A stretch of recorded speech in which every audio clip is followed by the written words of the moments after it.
In Australia, as many as 75% of cancers first present in general practice as a result of symptoms. However, GPs can experience challenges in diagnosing them for a few reasons. One, they might only see 5 to 10 new cases of cancer, excluding skin cancers, among thousands of consultations a year. Two, most symptoms of cancer can also have more common benign causes. And three, as you know, cancers often present initially with more subtle, non-specific symptoms. Luckily, research using routine general practice data, such as the CAPER studies, has helped to inform our understanding of the epidemiology of cancer in primary care. To support GPs, Cancer Council Western Australia is introducing Find Cancer Early, a guide for general practitioners. The guide focuses on 4 of the most common cancers in WA: colorectal, lung, prostate and breast. These 4 cancers make up approximately 50% of all new cancer cases diagnosed in WA. It's a simple resource that uses an evidence-based approach to recognising potential cancers earlier. It allows us to estimate the likelihood of cancer based on the presence of specific clinical features, such as signs, symptoms, and common investigations for these cancers, and is designed to aid decision-making for further investigation or referral. The guide is a toolkit containing positive predictive value, or PPV tables, for each of the 4 cancer types.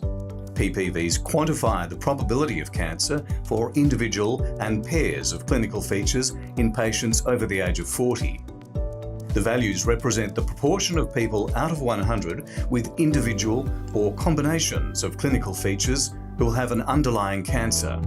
The red boxes denote that the probability of cancer is greater than 5%. Orange denotes a probability between 2 and 5%. Yellow, a probability between 1 and 2%. And white, less than 1%.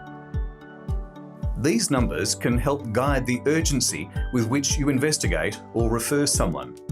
For those in red, urgent referral should be considered.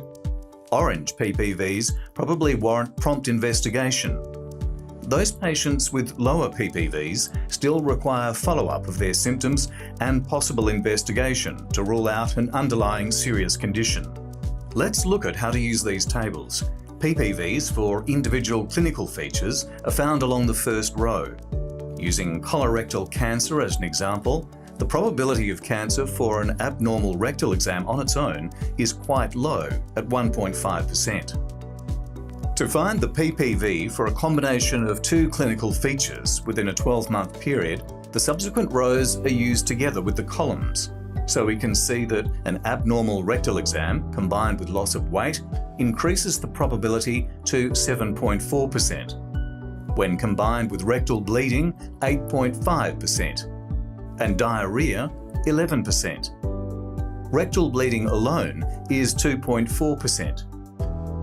However, 2 separate episodes of rectal bleeding increases the probability to 6.8% and requires immediate referral and investigation. Separate lung cancer PPV tables are available for smokers and non-smokers. PPVs for the 2 groups are different and, as expected, higher for smokers for individual clinical features and most combinations.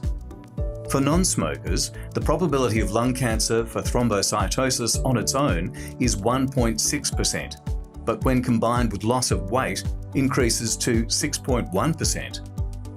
For smokers, the probability of lung cancer for thrombocytosis is higher at 4.2% and increases to greater than 10% when combined with loss of weight. This highlights the importance of performing a full blood count in people with symptoms associated with lung cancer. For prostate cancer, the probability of cancer for nocturia alone is 2.2%. But if in combination with loss of weight, the PPV increases to 12%. The breast cancer table is slightly different and presents PPVs for single clinical features at different ages. For example, the probability of breast cancer for a breast lump at age 40 to 49 years is 4.8%. This increases to 48% for a woman aged 70 years or over. The breast lump and pain column is the PPV when a woman has reported both a breast lump and breast pain at least once each during the year before the index date.